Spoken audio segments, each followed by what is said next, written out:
आपले त्या बॅचचे म्हणजे इथले पहिल्या बॅचचे विद्यार्थी चिरंजीव ओंकार आगाव माझ्या उजव्या बाजूला बसलेले आहे आणि चिरंजीव अभिषेक मोरे माझ्या डाव्या बाजूला बसलेले आहे. ओंकार पुण्यात होता आणि अभिषेक लातूरमध्ये होता. बरोबर ना? तर ह्या दोघांनी या दोन ठिकाणी राहून आपल्यामध्ये सगळ्यात अवघड समजली जाणार आहे म्हणजे खरोखर तशी पुस्तके आहे. One of the toughest exam आहे भारतातली ती म्हणजे JEE. तर त्या परीक्षेच्या संदर्भात आता ते नुकतेच पेपर देऊन आलेले आहेत आणि सगळ्यात महत्वाचं म्हणजे की त्यांचा पेपरचा एक्सपिरियन्स प्लस त्याने 2 वर्ष म्हणजे 10वी पासून खरं तर मी म्हणेन की ते जेव्हा इथं आले इथून ते आजपर्यंत त्यांनी काय पद्धतीने प्रिपरेशन केले त्यांचे काय एक्सपिरियन्सेस आहेत या सगळ्या गोष्टी आपल्याला इथे जाणून घ्यायच्या आहेत त्यांच्याकडून. तर तिथले एकूणच अभ्यासाच्या पद्धती तिथले क्लासेस त्या दोन्ही ठिकाणचे तिथे असलेलं वातावरण तिथे या विद्यार्थ्यांना मिळालेलं इन्स्पिरेशन आणि त्यांनी केलेली तयारी या सगळ्या बाबींचा त्यांच्याच तोंडून आपल्याला आज अनुभव ऐकायचे आहेत. तर मी त्यांची ओळख करून दिलेलीच आहे. तर मी या दोघांनाही आडीपडीने बोलतील त्यांच्यामध्ये समन्वय असेल तर मी ओंकारला रिक्वेस्ट करतो की त्यानं त्याचे एक्सपिरियन्सेस शेअर करावे. तर बोलमध्ये अभिषेकलाही सांगतो. एक ओंकार बोलत असताना अभिषेक बोलणार नाही, अभिषेक बोलत असताना ओंकार हे त्यांच्यामध्ये कोऑर्डिनेशन असेलच किंवा सुरुवातीला ओंकार त्याचे आधी त्याचा पूर्ण एक्सपिरियन्स होता 2 वर्षाचा तो सांगेल एक 15 मिनिटांमध्ये. त्याच्यानंतर अभिषेक बोलेल आणि त्याच्यानंतर ही चर्चा असेल. चर्चा करताना तुम्ही प्रश्न विचारू शकता. तर मी ओंकारला सांगून रिक्वेस्ट करतो की त्याला त्याचे एक्सपिरियन्सेस शेअर करावे. ठीक आहे. तर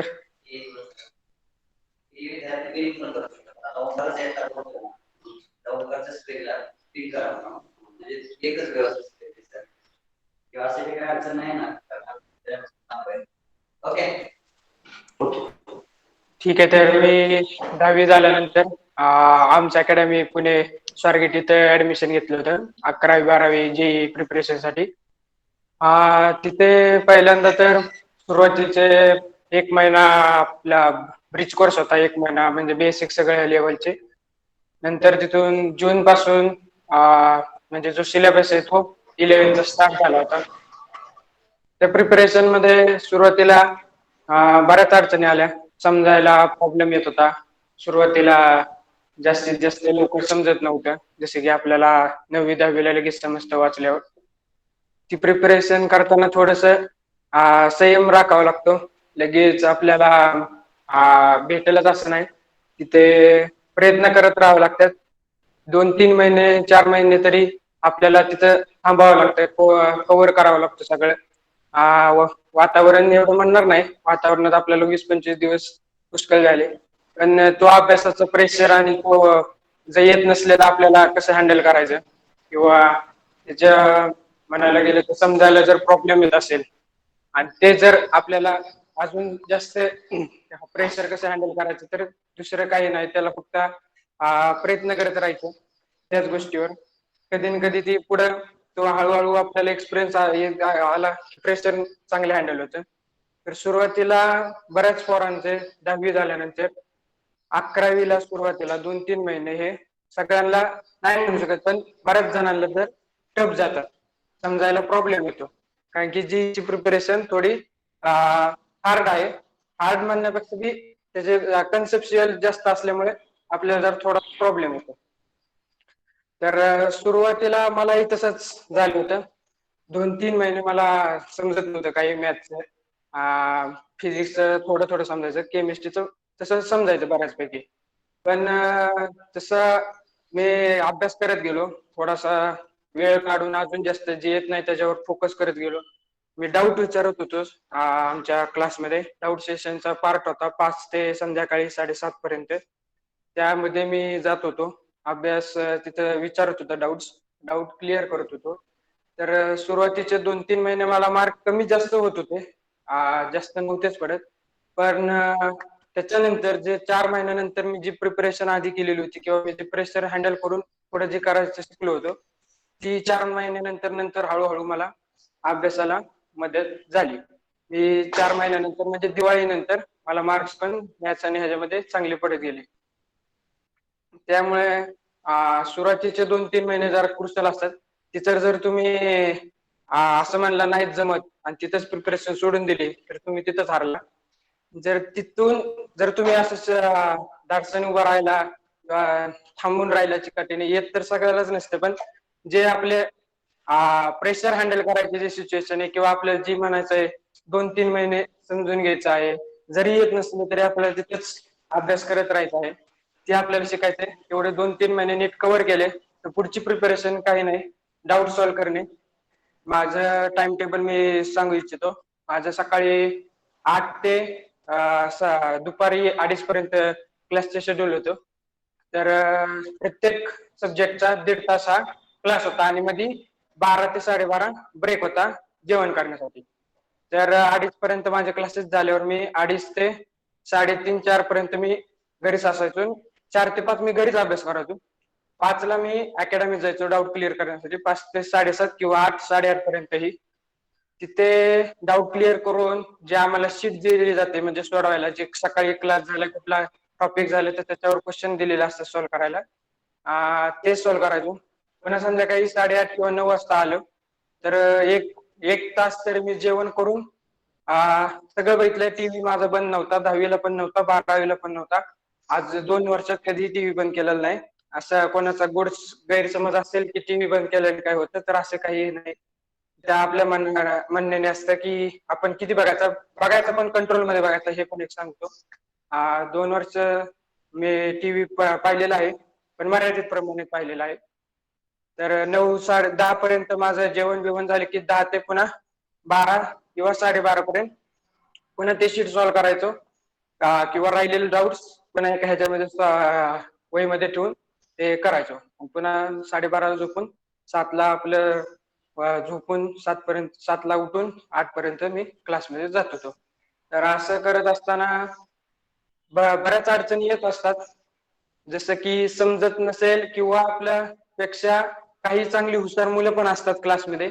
जसे की माझ्या क्लासमध्ये फक्त जेईच्या लेवलला म्हणलं तर माझ्या क्लासमध्ये 17 जण होती, त्यातली 15 जण ICSE बोर्ड आणि CBSE बोर्ड म्हणजे पुण्यातले चांगल्या ह्याची होती आणि गावाकडून फक्त 3 जण होतं, त्यातला एक CBSEचा होता. मी आणि माझा भाऊ होतो. फक्त आम्ही दोघंच अख्ख्या क्लासमध्ये SSC बोर्डाचे होतो. पण आम्ही ते वातावरण जुळून घेतलं आणि जास्तीत जास्त प्रॅक्टिस करून आम्ही त्यांना सुद्धा कॉम्प्लीट करायला लागलो. पहिले 4-3 महिने नाही, पण दिवाळीनंतर आमचं सुद्धा जी पर्सेंट जे मार्क्स आहेत किंवा रँक आहेत ते आम्ही त्यांना कॉम्प्लीट करत होतो. कधी कधी तर आम्ही त्यांना पण मागे टाकलेलं आहे. असं बऱ्याच वेळा झालेलं आहे. नंतर दिवाळीनंतर झाल्यानंतर आमच्या एप्रिलमध्ये 12वी सुरू झाली होती. 12वीमध्ये जास्तीत जास्त म्हणजे फोकस काय असतो की 12वीचं तर करायचंय पण 11वीचं पण रिव्हिजन करायचे असते, कारण की 11वीची बी रिव्हिजन महत्वाची असते. 11वी फक्त एकच बोनस पॉईंट आहे की आपल्याला जे शिकवलं तेवढं नीट करायचं, पण 12वी तसं नाही. 12वीत आपल्याला जे शिकवलं ते पण करायचं आणि 11वीची पण रिव्हिजन करायची. तर त्यामुळे टाइम टेबल हे परफेक्ट असणं गरजेचं आहे. आपल्याला थोडा आठवड्यातलं 1-2 तास तरी आठवड्यातून नाही, दिवसातून 1-2 तास काढायला पाहिजे 11वीच्या रिव्हिजनसाठी. जरी तुम्ही असं करत गेला तर 11वीची रिव्हिजन सुद्धा होणार आणि 12वीचं बी तुमचे कन्सेप्ट क्लिअर होत जातील. तर असा 12वी करत असताना प्रॅक्टिकल्स बोर्डचे जास्त म्हणजे कॉलेजचे आपल्याला जास्त लिहावे लागतात, पुन्हा प्रोजेक्ट करावे लागतात. ते बरेच अडचण येतात. अडचण म्हणण्यापेक्षा ते करण्याचे असतात, पण ते वेळ जातो आणि इकडे फोकस होत नाही. तरी सुद्धा त्याला आपण ते सुद्धा उरकून जेवढा जास्त कमी वेळेत करता येईल तेवढं करून तिकडे लगेच आपण जो टाइम आहे जेईसाठी तो डिवोट करायचा असतो. तर त्यामुळे असं करत असताना दिवाळीपर्यंत तरी आपला असा वेळ जातो. पुन्हा नंतर दिवाळी ते मे महिन्यात सप्टेंबर पासूनच जर जानेवारीची एक्झाम द्यायची असेल जेईला तर सप्टेंबर पर्यंत बऱ्याचशा क्लासेसचा सिलेबस कव्हर होतो. सप्टेंबर पासून ते डिसेंबर पर्यंत आपल्याला रिव्हिजन करायला पाहिजे.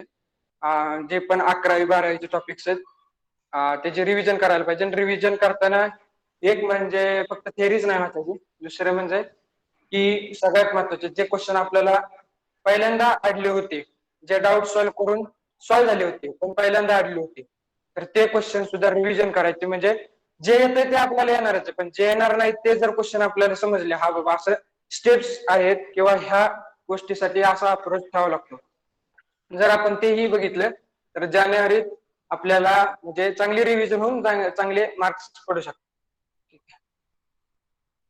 तुझा स्कोर काय आला होता? माझा जानेवारीच्या पहिल्या जेई मध्ये 89.66% होते मला.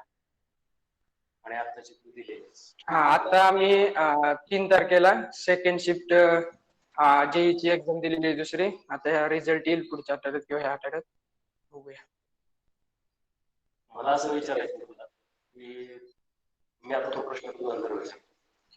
मित्रांनो, आता आपण अभिषेक करून जाणून घेऊया की लातूर मधला अभिषेकचा नेमका एक्सपिरियन्स कसा होता, तिथल्या टीचिंग मेथड्स कशा होत्या, त्याच्यानंतर तिथलं जसं म्हणजे ज्या पद्धतीने आपल्याला तिथे ओंकारने सांगितलं तशाच पद्धतीने त्याचं शेड्यूल, त्याची शिकवण्याची तिकडची म्हणजे लातूर मधली पद्धत, त्याला आलेले एक्सपिरियन्सेस याबद्दल अभिषेक आता बोलेल. मी अभिषेकला रिक्वेस्ट करतो की अभिषेकने आपले एक्सपिरियन्सेस शेअर करावे. डिटेलमध्ये सांगितलं तरी चालेल, जेणेकरून मुलांना त्यांचं शेड्यूल बनवताना काही गोष्टी पण महत्वाच्या ठरू शकतात. तर मी 10वी झाल्यानंतर लातूरमध्ये बन्सल क्लासेस म्हणून क्लासेस आहेत, तिथं जॉईन झालो. शाहूची एंट्रन्स एक्झामसाठी 1 महिन्याचा क्रॅश कोर्स होता, म्हणजे 23 दिवसाचा. ती क्रॅश कोर्स केला, शाहूचा पेपर दिला, त्यात मला काय नंबर लागला नाही, 7 मार्कांनी नंबर चुकला माझा तिथे. त्यानंतर मी दयानंद कॉलेजला ऍडमिशन घेतलं, तर क्लासेस चालू होते सगळे. कॉलेज काय एवढं खास नाही, कॉलेज लातूरमध्ये नाही खास चांगलं नाही. ट्युशन भरपूर चांगले आहेत, मोठे गावकर, फिजिक्ससाठी पी.व्ही. सर, मॅथ्ससाठी UV राव सर म्हणून आहेत सर, राव सर म्हणून आहेत. बायोलॉजी वाल्यांसाठी IIB ही माझ्या मनाने बेस्ट इन्स्टिट्यूट आहे बायोलॉजीचं. तर लातूरमध्ये जे टीचिंगचा पिरियड आहे ते खूप जास्त आहे, म्हणजे तुम्हाला अभ्यासाला भरपूर कमी वेळ भेटणार. माझा शेड्यूल होता, सकाळी जर 8ला गेलो तर मी दुपारी 2 वाजता येतो जेवण करायला. नंतर 3ला गेलो की 3 ते 4 दरम्यान गेलो तरी रात्री मला 10 तर वाजायचे यायला. मग अभ्यासाला तसे 2 ते 3 तास भेटायचे, त्यामुळं अभ्यास फारसा असा होत नव्हता. तरी पण आठवड्यातनं किमान 12वीच्या वेळेस तरी 6 टेस्ट असायच्या. लातूरचं शिक्षण खूप चांगलं आहे, त्यामुळे आपल्याला 9वी 10वीत NCERT बेस नसल्यामुळे 11वीचे पहिले दिवस थोडे कन्फ्युजन मध्ये गेल्यामुळे स्कोर कमी येतो. आणि असं काय नाही की तुमचं 10वीच्या पर्सेंटेजवर तुमचा स्कोर चांगला येईल, पुढे जाऊन तुम्हाला भरपूर समजेल. 10वीचे पर्सेंटेज काहीच मॅटर करत नाही, तुम्ही काय आहे काय नाही. भरपूर नवीन विद्यार्थ्यांना सुद्धा स्कोर आमच्यापेक्षा कमी येत होतात. त्यात विषय 10वीचे पर्सेंटेज तुम्ही गृहीतच धरून नका की मला एवढे होते, मला तेवढे होते, काय सुद्धा फायदा होत नाही. 10वी म्हणजे खूप बेसिक आहे. 11वी 12वी म्हणजे खूप हार्ड आहे, म्हणजे पुढे तुम्ही सिलेबस भरपूर मोठा आहे. तुम्हाला 11वी 12वी होल सिलेबसवर पेपर द्यायचा असतो, कॉन्सेप्ट असतो, न्यूमेरिकल्स असते. मॅथ पुढे खूप अवघड आहे. जो रेग्युलर करेल, जो टिकून राहील, जो नित्यनियमाने नियम पाळेल, तोच त्या रेसमध्ये टिकून राहणार. जो बाहेर पडला तो बाहेर पडला, त्याला रिकव्हर करणं शक्य नाही परत. म्हणून माझं म्हणणं आहे की आतापासूनच 9वी 10वी पासून NCERT ही वाचायला चालू करा. मॅथची NCERT पुस्तकं घ्या, CBSE बोर्डाची पुस्तकं फॉलो करा, ICSE बोर्डाची पुस्तकं फॉलो करा. त्यानंतर तसंच एक्झाम पॅटर्न जाणून घ्यायची, तुम्हाला कोणते द्यायची त्या एक्झाम पॅटर्न जाणून घ्या, मागच्या वर्षीचे पेपर बघा. हे आतापासून तुम्ही बेसिक चालू केलं तर तुम्हाला पुढे जाऊन कुठं सोपं जाणार. नाहीतर तुम्ही रेसमध्ये मागे जाचाल, डिप्रेशन मध्ये जाचाल. ह्या गोष्टी सर्रास होत्या, माझ्यासोबत पण झाल्या. तरी तुम्ही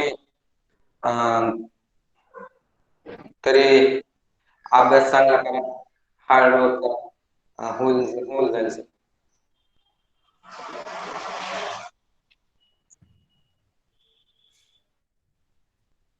आता तुमचा फोन येतो.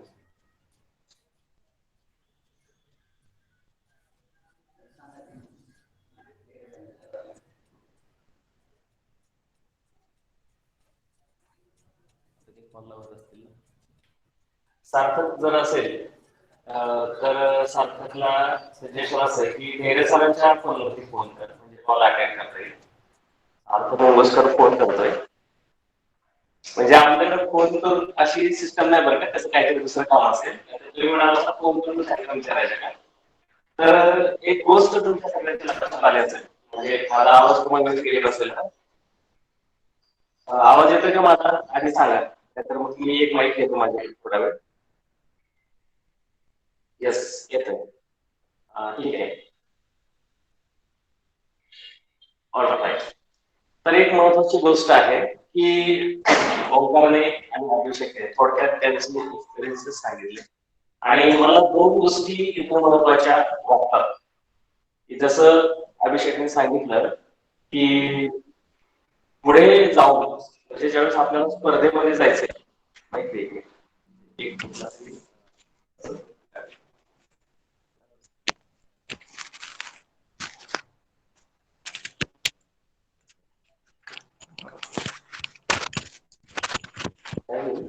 म्हणजे स्क्रीन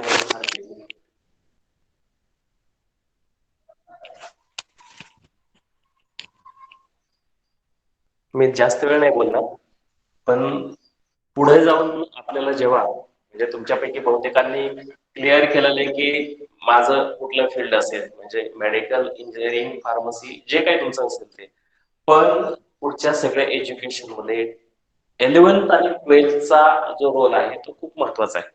ह्या दोघांच्या अनुभवानं तुमच्या लक्षात आलेला असेलच, बरोबर. बघ आता इथे हे करत असताना महत्वाच्या दोन बाबी कुठल्या सांगितल्या आहेत की हार्डवर्कला पर्याय नाही, किंवा तुम्ही खचून गेला तर तुम्ही कदाचित स्पर्धेत टिकणार नाही, आणि खचून जायचं नसेल तर तुम्हाला हार्डवर्क करावं लागेल. हार्डवर्क का करावं लागेल? कारण सिलेबस वास्ट आहे. म्हणजे 11th आणि 12th किंवा नुसतं जेई, आपण आज नुसतं जेई बद्दल बोलतोय, तर 11th आणि 12thचं कम्पॅरिझन 10th बरोबर करायचं म्हटलं तर ते भरपूर म्हणजे प्रचंड फरक आहे. हे त्यांनी एक्सपिरियन्स केलेल्या गोष्टी, आणि म्हणून त्यांचं असं सांगणं आहे तुम्हाला की तुम्ही आतापासून त्या बाबतीत म्हणजे जेईची तयारी करत असतील किंवा कुठलीही तयारी करत असतील तर आतापासून तुम्ही त्या बाबतीत सजग असलं पाहिजे. हे आता सांगितलं अभिषेकने, तेच वेगळ्या पद्धतीने सांगितलं. ओंकारचं असं म्हणणं होतं की सगळ्यात महत्वाचे की सुरुवातीला, आणि सगळ्यांचा हा एक्सपिरियन्स असतो मित्रांनो, की नवीन ठिकाणी गेल्याच्या नंतर कुठलीही अकॅडमी जॉईन केली किंवा चांगलं कॉलेज जॉईन केलं तर तिथे एकतर लँग्वेजचा, कम्युनिकेशनचा एक प्रॉब्लेम येतो विद्यार्थ्यांचा, की त्यांना बराच काळ जातो, आणि त्याच्यानंतर कम्युनिकेशन मध्ये प्रॉब्लेम येत असला त्याच्यानंतर त्यांची ही पण अडचण असते की म्हणजे समजत नाही किंवा कन्सेप्ट. कारण आपण 10th मध्ये एका विशिष्ट पद्धतीने अभ्यास केला असतो, काहीतरी नियम पाठ केलेले असतात, बरेच कन्सेप्ट आपण क्लिअर केलेले नसतात, आपण मार्गांसाठी झगडलेलो असतो 10th मध्ये किंवा अप टू द 10th. पण पुढे नक्की चालेल.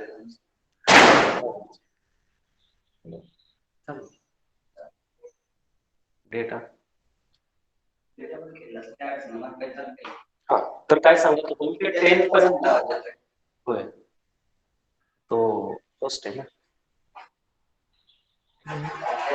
हे मी एवढं पूर्ण करतो की 10th पर्यंत आपण कन्सेप्च्युअल स्टडी बऱ्याच वेळा केलेला असतो. आम्ही गेल्या वर्षीपासून किंवा आम्ही पहिल्या बॅच पासून या मुलांना हेच सांगतोय की यू गो कन्सेप्च्युअल, आपल्याला समजणं जास्त महत्वाचं आहे, तर त्याचं इम्प्लिमेंटेशन करता येईल. आणि त्या गोष्टीसाठी ओंकारने खूप महत्वाची गोष्ट तुम्हाला सांगितली. जसं याला हार्डवर्कला पर्याय नाही सांगितलं, ओंकारचं पण हेच म्हणणं आहे की तुम्हाला हार्डवर्क तर करायचंच आहे, पण जिथे जिथे तुम्ही अडकाल, जिथे तुम्ही अडकाल तिथे तुम्ही जाऊन त्याला विचारलं पाहिजे. 2.5 तासाच्या डाऊट सेशनचा याला 100% फायदा घेतलाय. मी एक महत्वाची गोष्ट इथे अधोरेखित करतो की ह्यांच्या क्लासमध्ये 10वीत असताना सगळ्यात जास्त डाऊट विचारणारा ओंकार होता, आणि तीच सवय तुम्हाला पुढे असली पाहिजे, जेणेकरून तुम्हाला तुमच्या वेगवेगळ्या कॉम्पिटेटिव्ह एक्झाम मध्ये त्या गोष्टीचा फायदा होतो. त्यामुळे ह्या विद्यार्थ्यांचे एक्सपिरियन्सेस जे आहेत त्याच्यातनं तुम्हाला काही दोन गोष्टी शिकता येतील. एखादी चांगली सवय सुद्धा तुम्हाला लावता येईल. चांगली सवय म्हणजे काय की यांनी सांगितलं की इतके तास अभ्यास करायला पाहिजे, रुटीन जे आहे त्याच्यामध्ये कंटिन्युटी पाहिजे, म्हणजे अभ्यास तुम्ही त्याला जास्तीत जास्त वेळ तर दिला पाहिजेच, पण तो दररोज दिला पाहिजे, नियमित दिला पाहिजे, आणि सतत रिवाइज तुम्हाला गोष्टी कराव्या लागतील. रिव्हिजनचा एक महत्वाची गोष्ट सांगितली 12वीत गेलं तरी 11वीचं सोडून चालत नाही, जेई द्यायची असेल तर. मुळातच कुठलीही एंट्रन्स द्यायची असेल ना तर सगळा सिलेबस तुम्हाला बऱ्यापैकी कव्हर करावा लागतो. त्या गोष्टी तुम्ही सगळ्यांनी जाणीवपूर्वक लक्षात ठेवा. आम्ही तर नेहमी सांगत असतोच, पण आता ह्यांचे एक्सपिरियन्स याला काय आम्ही सांगितलं नाही की तुम्ही असं सांगा. तुमचे जे एक्सपिरियन्स असतील ते तुम्ही सांगा म्हटले. आणि याच्यातून मला असं निश्चित वाटतं की तुम्हाला काही गोष्टी क्लॅरिफाय झाल्या असतील. आता याच्यानंतर तुमचे जे काही प्रश्न असतील ते तुम्ही विचारावे. तुम्ही कमेंटद्वारे म्हणजे चॅट बॉक्समध्ये प्रश्न विचारू शकता. पवार सर ते प्रश्न यांच्याकडे कन्वे करतील. आणि तुम्ही जरी ऑडिओ म्हणजे तुमचा माईक ऑन करून जरी विचारले प्रश्न तरी चालेल. ते प्रश्न सुद्धा या विद्यार्थ्यांच्या पर्यंत येतील. फक्त एका प्रश्न विचारा. चॅट बॉक्समधून प्रश्न विचारलेले जास्त सोयीस्कर राहील, कारण ते प्रश्न इथे ओळीनं कन्वे करता येतील. ठीक आहे, तर पुढची सुद्धा मी परत अभिषेककडे देतो त्याचे. Okay. First question is, explain the format and process of this exam. Correct question. तो बोलतोय ना, त्याचा माहित नाही कनेक्टर. थांबव तुम्ही. मी त्याचं ऑफ केलं तर चालेल. करेक्ट. ऑडिओ बंद.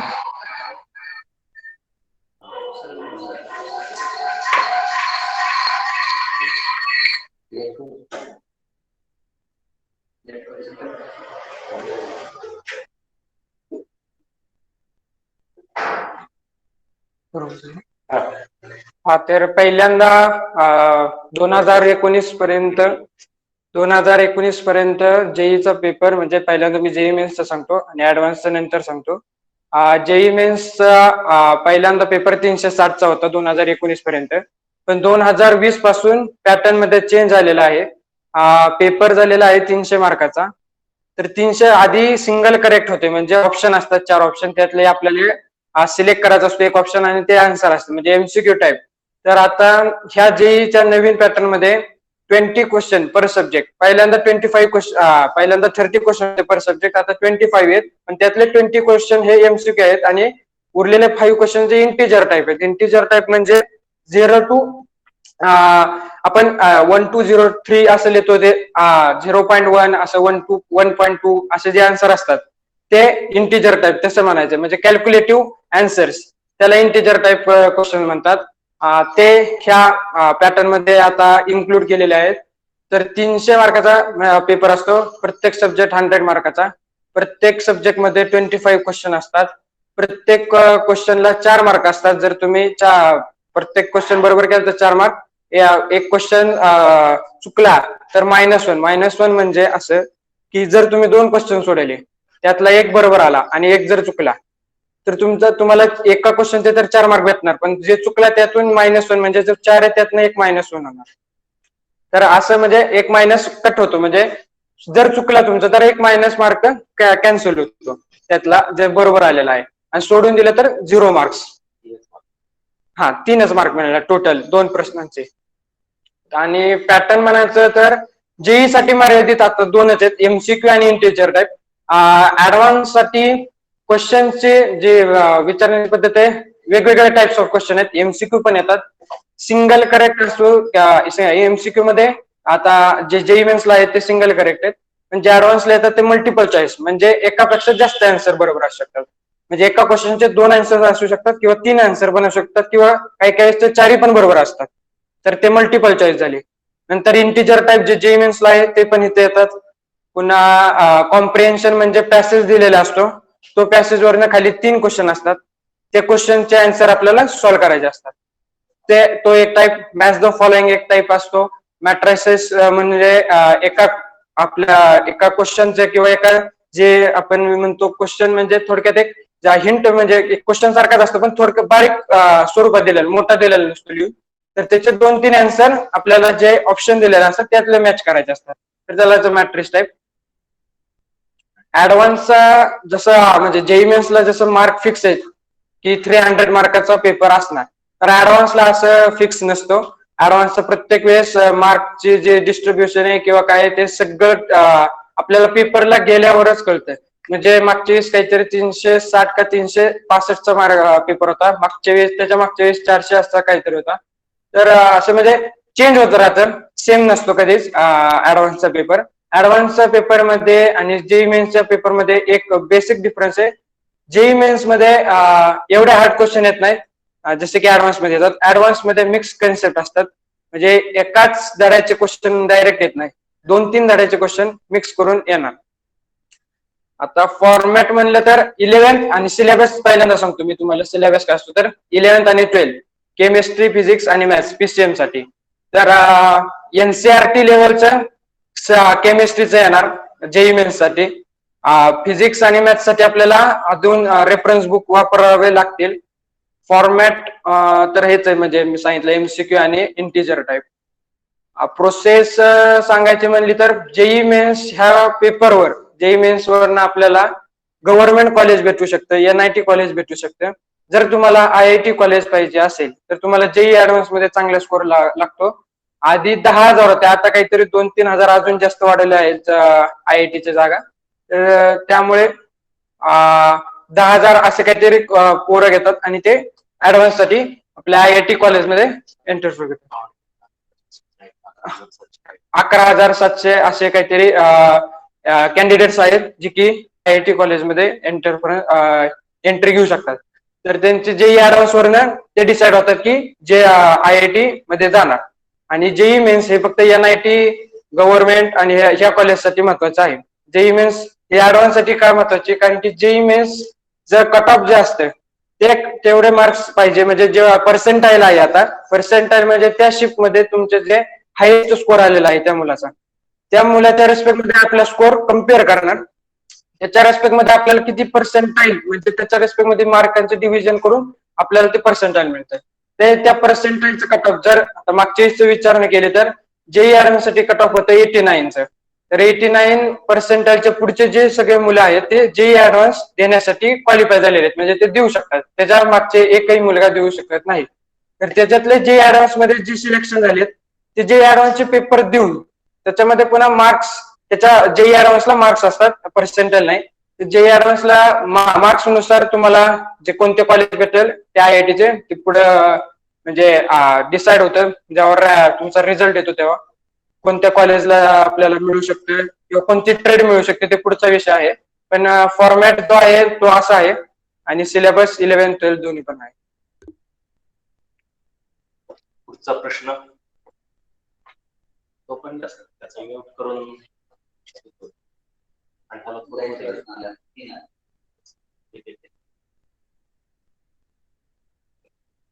What is percentile in JEE? Percentile आणि दुसरा Basic preparation of JEE exam. What is our future after giving the exam? आता कसं घेताय? बेसिक प्रिपरेशन घ्या. पर्सेंटाईल बद्दल आता बोललं.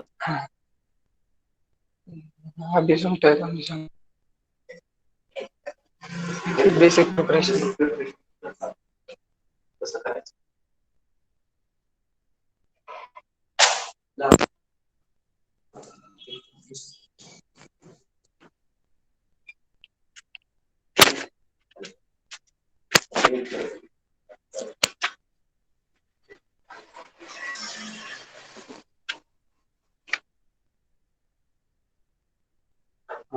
बेसिक प्रिपरेशन साठी एनसीआरटी हे बुक जेई साठी रेफर केली जाते. एनसीआरटी फिजिक्स, केमिस्ट्री, मॅथ 11वी-12वी ह्याचा होल सिलेबस जेईच्या पेपर मध्ये पडतो. तसेच त्यापेक्षा ऍडव्हान्स पुस्तकं सुद्धा आहेत भरपूर. मॅथ्स साठी आर डी शर्मा, फिजिक्स साठी डी सी पांडे, केमिस्ट्री साठी जीआरपी, वेगवेगळे पब्लिकेशन तुम्हाला 11वीत इंटर केल्यावर भरपूर जण सांगतील. त्याचप्रमाणे तुम्ही न्यूमेरिकल्स ची प्रॅक्टिस भरपूर करावी, कारण की जेई मेन्स मध्ये थेरॉटिकल भाग प्लस न्यूमेरिकल्स भरपूर वेळा विचारले जातात. हार्ड न्यूमेरिकल विचारले जातात आणि एका क्वेश्चन मध्ये 2-3 धड्याचा कॉन्सेप्ट मिक्स करून विचारला जातो. बेसिक प्रिपरेशन साठी एनसीआरटी व्यतिरिक्त काही दुसरा अजून घेऊ शकत नाही आपण. एनसीआरटी वाचा तुम्ही, बेसिक प्रिपरेशन होऊन जाईल तुमचे. लक्षात आलं सगळ्यांच्या? बेसिक प्रिपरेशन साठी नेमकी कुठली पुस्तकं वाचली पाहिजेत तेही लक्षात ठेवा. तुम्ही ते हवं तर नोट सुद्धा करून घ्या, ज्या महत्वाच्या बाबी आहेत ते. प्रज्वलचा प्रश्न आहे सर पुढचा. फ्युचर बद्दल आहे, अपॉर्च्युनिटीज इन फ्युचर. आता खरं तर अजून हे जायचेच बरं का फ्युचर मध्ये. म्हणजे इंजिनिअरिंग केल्याच्या नंतर काय म्हणजे अपॉर्च्युनिटी मिळू शकतात, असा एक प्रश्न आहे. तर तुम्ही इंजिनिअरिंग केलं, स्वप्न तुम्ही IIT बघताय, तर IIT मध्ये गेल्याच्या नंतर मी फक्त सांगतो, एकच महत्वाची गोष्ट सांगतो. आम्ही काल IIT पवईच्या संदर्भात मुलांशी चर्चा करत होतो. 9वीतलेच मला वाटतं विद्यार्थी होते, 10th मधले मुलं होते तुमच्यातलेच काही. आणि मी त्यांना पॅकेज सांगितलं, 1.5 करोड, 1.5 कोटी रुपये वर्षाला पगार, इंजिनिअरिंगची डिग्री घेऊन बाहेर पडायच्या आधी IIT पवईच्या मुलांना कॅम्पस मध्ये मिळालेलं आहे. हे रेकॉर्ड आहे. 95 लाखचं IIT मद्रासचं पॅकेज आहे. हेच फ्युचर आहे ना तुमचं. फक्त पॅकेजचा विचार करू नका, तर एक चांगलं इंजिनियर झाल्याच्या नंतर तुम्हाला हे पॅकेज मिळू शकतं. हजारेचा प्रश्न आहे आता, व्हॉट आर युअर गोल्स. आता हे दोघांनाही सांगायचं आहे. आधी अभिषेक सांगेल. तर JEE मधून चांगले कॉलेज निवडणं, चांगलं कॅम्पस असणारं कॉलेज, नाहीतर मग CET मधनं गव्हर्नमेंट कॉलेज कोणतंही, खास करून पुण्याचे COP ह्या कॉलेजला लागून पुढे इंजिनियर मेकॅनिकल ब्रँच मध्ये मला डिग्री घ्यायची आहे. So he wants to be a mechanical engineer. भक्तीचा प्रश्न आहे बघा, which subjects are required for JEE.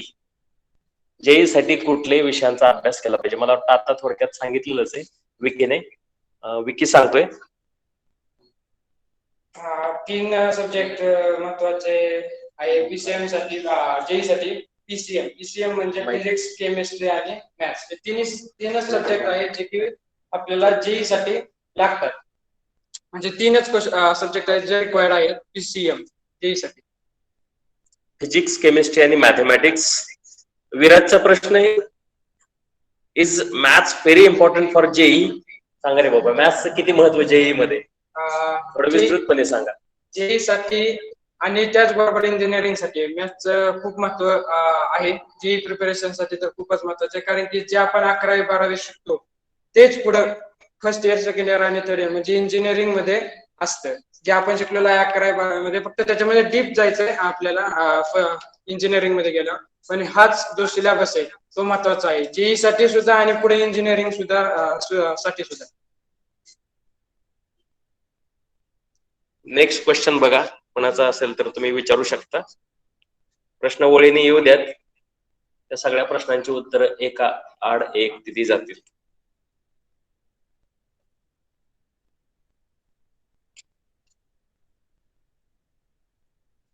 $73 students हे लेक्चर अटेंड करतायत बघा, आणि प्रश्न फक्त 2-3 विद्यार्थी विचारलेले आहेत. Which is the best board, असा एक प्रश्न आहे. म्हणजे SSC, NCERT, ICSE हे विचारते. आणि त्याच्यानंतरचा एक प्रश्न आहे, method to read NCERT because language is too different. खूप छान प्रश्न आहेत बघा दोन्हीही. कोण उत्तर देते बोर्डाच्या संदर्भात? मला वाटतं तू सांग, आणि NCERTचं तू सांग. NCERT ची लँग्वेज ही म्हणजे प्रोफेशनल लँग्वेज टाईप आहे. म्हणजे समजण्यासारखं आपण जे 10वी पर्यंत वाचली इंग्लिश, त्या प्रकारची इंग्लिश NCERT मध्ये अजिबात नाही. तर सुरुवातीच्या काळात टफ जाईल तुम्हाला, पण JEE साठी तर NCERT रीड करावं लागत नाही असं माझं मत आहे. कारण की फिजिक्स साठी तुम्हाला फॉर्म्युले, न्यूमेरिकलची गरज आहे. फक्त केमिस्ट्री साठी तुम्हाला NCERT वाचावं लागेल. त्यात तुम्ही करून जाईल, म्हणजे 2-3 महिन्यानंतर जेव्हा तुम्ही 11वीत जासाल, धडे वाचाल, तेव्हा तुम्हाला 3 महिन्यानंतर आपोआपच ते NCERT ची लँग्वेज म्हणजे रुळून जाईल माणूस, त्यात हे होऊन जाईल. त्यात काय एवढं विशेष नाही लँग्वेज मध्ये. So language doesn't make that much importance, that's much difference. आणि मला तर असं सजेस्ट करायला आवडेल की तुम्ही जर IITचं स्वप्न बघत असाल तर तुम्ही आतापासून NCERTच्या पुस्तकांशी फॅमिलियर व्हा. नसतील तर तुम्ही अवश्य मागून घ्या, त्या संदर्भात आपण तुम्हाला म्हणजे निश्चित आपल्या क्लासकडून मदत होईल, म्हणजे पुस्तकं मिळवून दिली जातील. दुसरा प्रश्न होता भक्तीचा, which is the best board. Board असं बेस्ट सीबीएसई मी आता अनुभवलोय 11वी 12वी मध्ये की सीबीएसईचा पॅटर्न जो असतो तसं जेईला पण उपयोगीला आहे, कारण की एनसीआरटी ही जेई साठी इम्पॉर्टंट आहे. केमिस्ट्री साठी म्हणतो मी, फिजिक्स आणि मॅथ्स साठी बेसिक साठी चांगली आहे, पण त्यातून जास्त क्वेश्चन येण्याची प्रोबॅबिलिटी कमी आहे. त्याच्यासाठी आपल्याला दुसरं रेफरन्स बुक वापरावे लागते. पण केमिस्ट्रीसाठी एनसीआरटी जेई साठी चांगली आहे, म्हणजे सगळ्यात एक नंबर आहे असं म्हणलं तरी काही हरकत नाही. पण बोर्ड जर म्हणलं तर मी आता 10वीला जे होतो एसएससी ला होतो, आणि आता जो 11वी 12वीला होतो तो मी सीबीएसई बोर्डात होतो. सीबीएसई बोर्डाचं काय झालं की मी सीबीएसई बोर्डाचा अभ्यास जो आहे तो जेईला पण आहे, म्हणजे एनसीआरटी जी पुढे लागणार आहे आपल्या जेई प्रिपरेशन साठी केमिस्ट्रीला, ते बोर्डाला पण लागते, ते 11th आणि 12th पण, आणि तेच आपल्याला जेई साठी आहे. तर मी बोर्ड असं बेस्ट म्हणणार नाही, पण हा उपयोगी म्हणलं तर आता 11वी 12वीच्या आणि सीबीएसई घेतलेलं चांगलं राहील, किंवा एसएससी घेतले तरी काय नाही, पण तुम्हाला एनसीआरटी ही वाचायच लागणार आहे केमिस्ट्रीसाठी, आणि बाकीचे रेफरन्स बुक्स तुम्हाला वापरावे लागतील जेई साठी.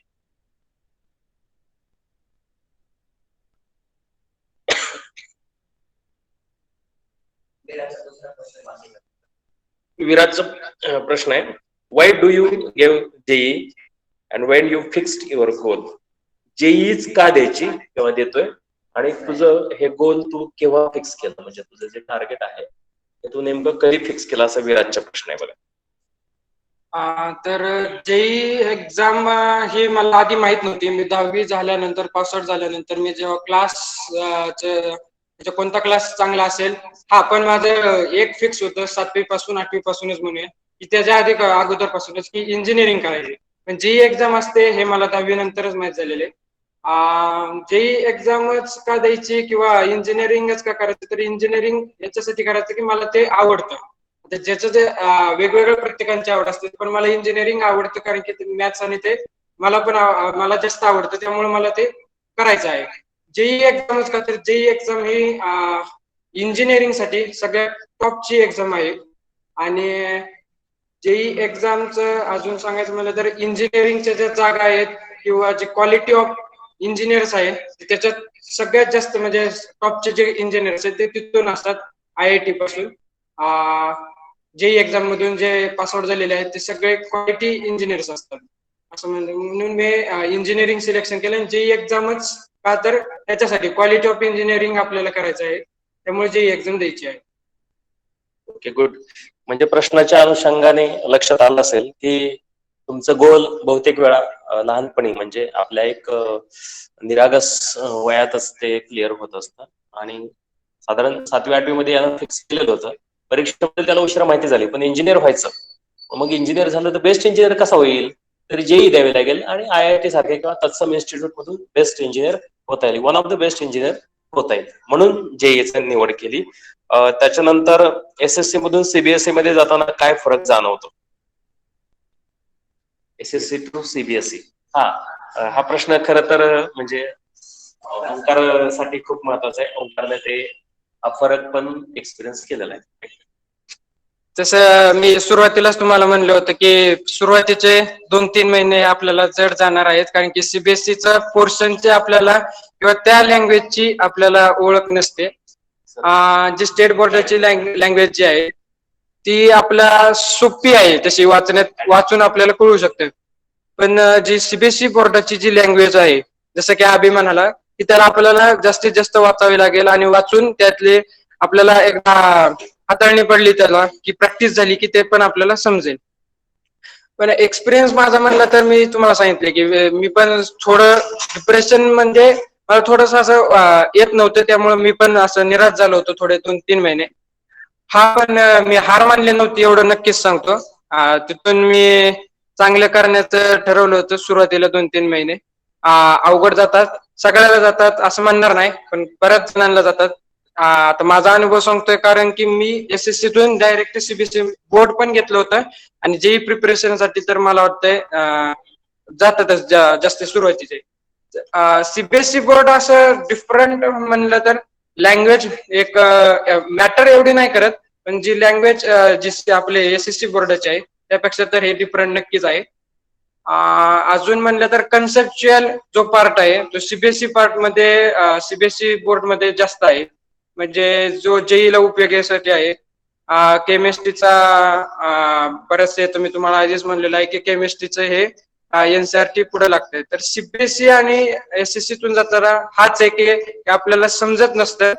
पण सुरुवातीचे 2-3 महिने जर आपण टिकून राहिलो आणि त्याच्यातून हे केलं तर आपण त्याच्यावर सुद्धा यश मानू शकतो. एवढा असं फरक म्हणला तर तेवढाच आहे की आपल्याला सुरुवातीला जरा पॅनिक होतो किंवा निराश होतो आपण एवढेच.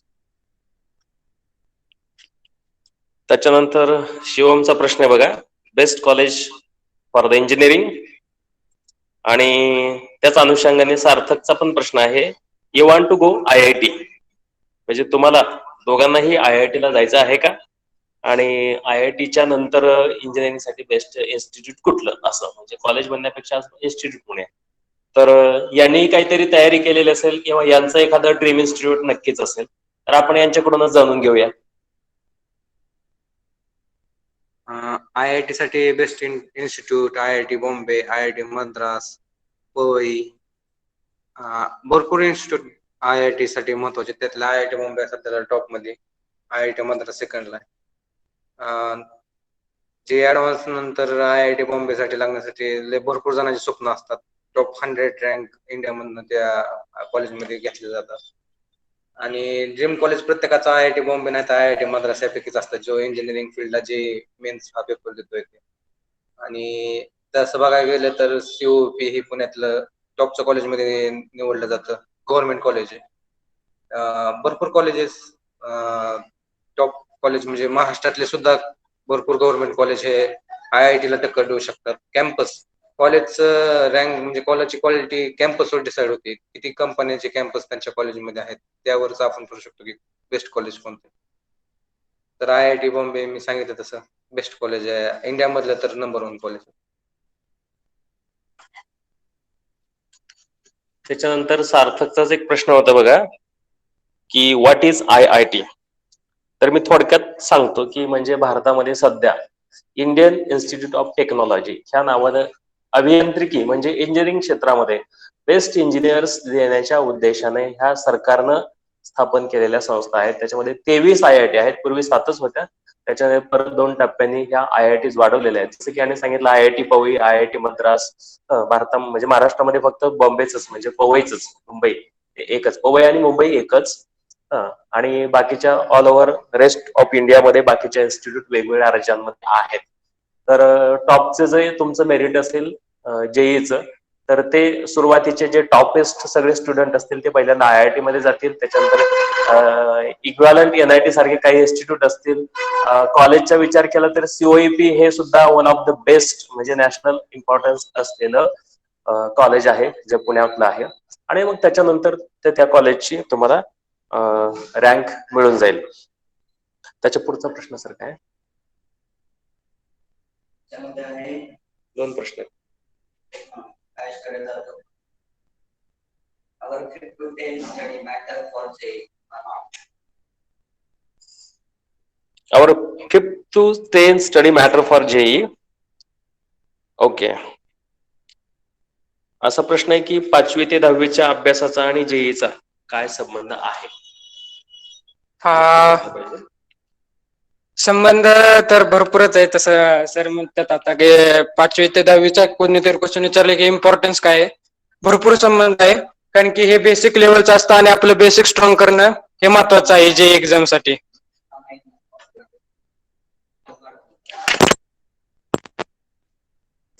मला याच्यात थोडासा डाऊट वाटतोय.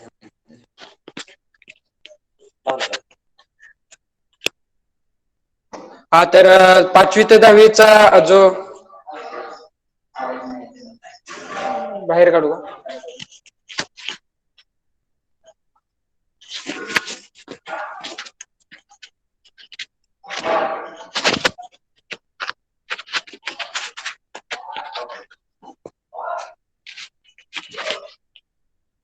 हा तर 5th आणि 5th to 10th स्टँडर्ड पर्यंतचा जो सिलेबस आहे किंवा जो स्टडी आहे तो खूप महत्वाचा आहे.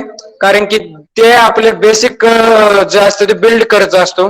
सगळेच सब्जेक्ट म्हणजे मॅथ्स असेल तर मॅथ्स, सायन्स आणि बाकीचे पण विषय, तर बेसिक जर आपलं स्ट्रॉंग असेल तरच त्या एक्झाम मध्ये टिकू शकतं, एवढं मी डेफिनेटली सांगू शकतो. ज्याचे बेसिक क्लिअर नाही त्याचं ह्या एक्झाम मध्ये टिकणं अवघड, म्हणजे खूपच अवघड आहे. ज्याचं बेसिक स्ट्रॉंग आहे तोच एक्झाम क्लिअर बी करू शकतो, आणि स्ट्रॉंग असणं गरजेचं पण आहे, कारण की बेसिक वरच पुढचे जे क्वेश्चन 11, 12 म्हणजे पुढचं काहीतरी असणार आहे, कारण की त्याचा पुढचा अभ्यास आहे. पण तो अभ्यास ह्याच्यावर डिपेंड आहे. ह्याच्यावर डिपेंड म्हणजे बेसिक बेसिक म्हणजे काय, तुम्हाला साधं एक एक्झाम्पल देतो. साधं एक्झाम्पल म्हणतोय मी, काय सिरियसली घेऊ नका. एक एक्झाम्पल आहे की मी म्हणतो की ऍडिशन आली पाहिजे. ऍडिशन आली तर पुढे तुम्हाला इंजिनिअरिंग करायचं म्हणजे मॅथ्स येणं गरजेचं आहे. मॅथ्स येणं गरजेचं म्हणजे ऍडिशन मल्टिप्लिकेशन येणं गरजेचं आहे. तर पहिली दुसरीत आपण शिकलेलं आहे, तर ती काय उपयोगाचं नाही का? ते पण उपयोगाचं आहे. ते जर नसतं आलं तर इथे येऊन उपयोग काय? तर ते तसंच आहे 5वी आणि 10वी पर्यंतचं जे बेसिक कन्सेप्ट आहेत केमिस्ट्रीच्या, केमिकल रिॲक्शन कशा लिहायच्या, मॅथ्सचे एक्झाम्पल म्हणजे जसं की equations, linear equations, quadratic equations हे पुढे सुद्धा आहेत. फक्त याच्यामध्ये जास्त पार्ट जो आहे तो इन्क्लूड आहे 11, 12 मध्ये, पण बेसिक जे आहे ते इथून सुरुवात होते. तर 5वी ते 10वी पर्यंतचा जो स्टडी आहे तो बेसिक, मी म्हणतो बेसिक जे स्ट्रॉंग करायचं आहे त्याच्यासाठी उपयोगाचा आहे.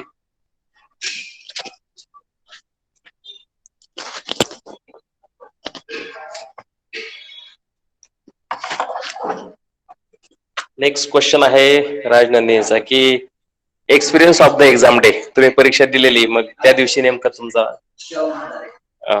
सॉरी शिवमचा तो प्रश्न आहे की कसं काय वाटलं बाबा तुम्हाला परीक्षा देताना?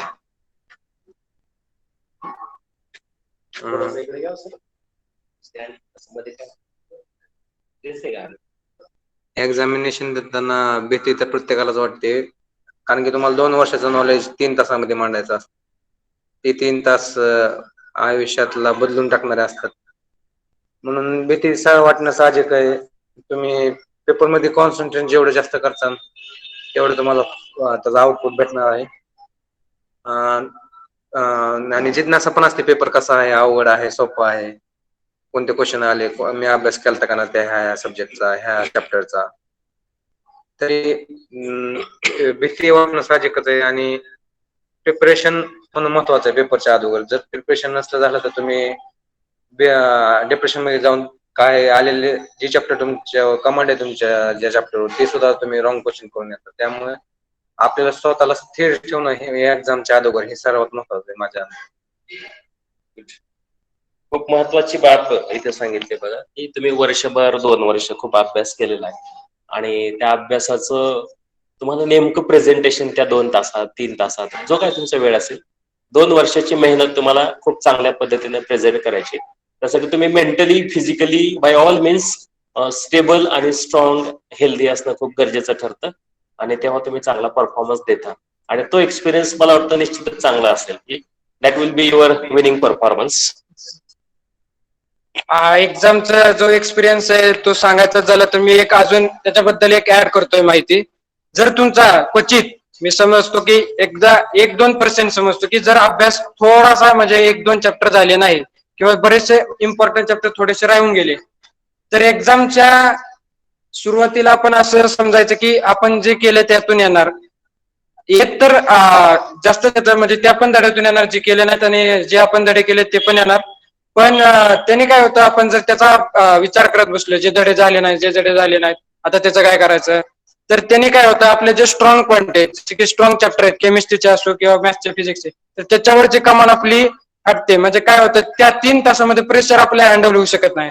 प्रेशर हँडल करणं महत्वाचं आहे. त्या 3 तासात क्वेश्चन सुटत नसले तरी तो क्वेश्चन स्किप करून पहिले 1-1.5 तासात जेवढे आपल्याला क्वेश्चन येतात, म्हणजे जे आपले स्ट्रॉंग पार्ट आहे जे चॅप्टरचे, असे शोधून काढून पहिल्यांदा जे सोपे क्वेश्चन आहे त्याच्यामध्ये स्कोअर करणं गरजेचं आहे.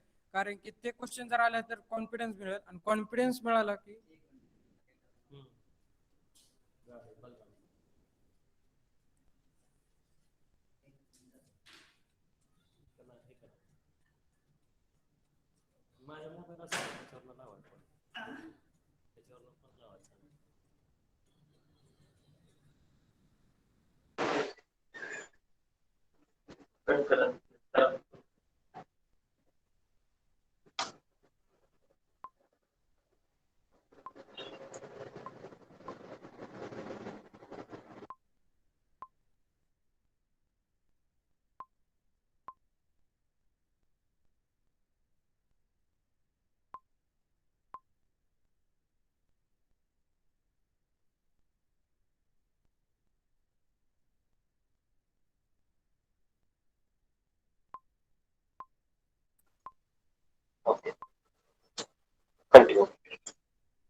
हा तर मी एक्झामचे प्रिपरेशन म्हणजे एक्सपिरियन्स काय होता तर मी ते सांगतो की 3 तासामध्ये प्रेशर हँडल पहिल्यांदा सोपे क्वेश्चन काय करायचे कारण की त्यांनी कॉन्फिडन्स मिळतो आणि त्यांनी कॉन्फिडन्स मिळाला की अवघड क्वेश्चनचे आपण थोडं का होईना वाचलेलं असतं तर त्याच्यामध्ये अप्रोच करण्याची आपली थोडीशी जास्त प्रोबॅबिलिटी वाढते आणि जर तुम्ही सुरुवातीलाच अवघड क्वेश्चन तुम्हाला समजतं हे अवघड आहे का सोपं आहे हे ओळखायला आलं पाहिजे कारण की 2 वर्षाची प्रिपरेशन हे 3 तासात करण्याचं काम आपण 2 वर्ष करत आलेलो असतो आणि 2 वर्षात अभ्यासाबरोबर टेस्ट देणं गरजेचं आहे आणि त्याच्याच बरोबर प्रिव्हियस इयर क्वेश्चन का तर प्रिव्हियस इयर क्वेश्चन म्हणजे जे आधीचे कन्सेप्ट कोणत्या म्हणजे जेई वाले कसे कन्सेप्ट विचारतात त्या पेपरसाठी किंवा क्वेश्चन कोणत्या टाईपचे येतात ते कळणं महत्वाचं आहे ती लँग्वेज कळणं महत्वाची आहे एक्झामच्या आधी कळाली तर तुम्हाला ते महत्वाचं आहे कारण की ते एक्झाम मध्ये 3 तासामध्ये आहे ते बेनिफिशियल होतं.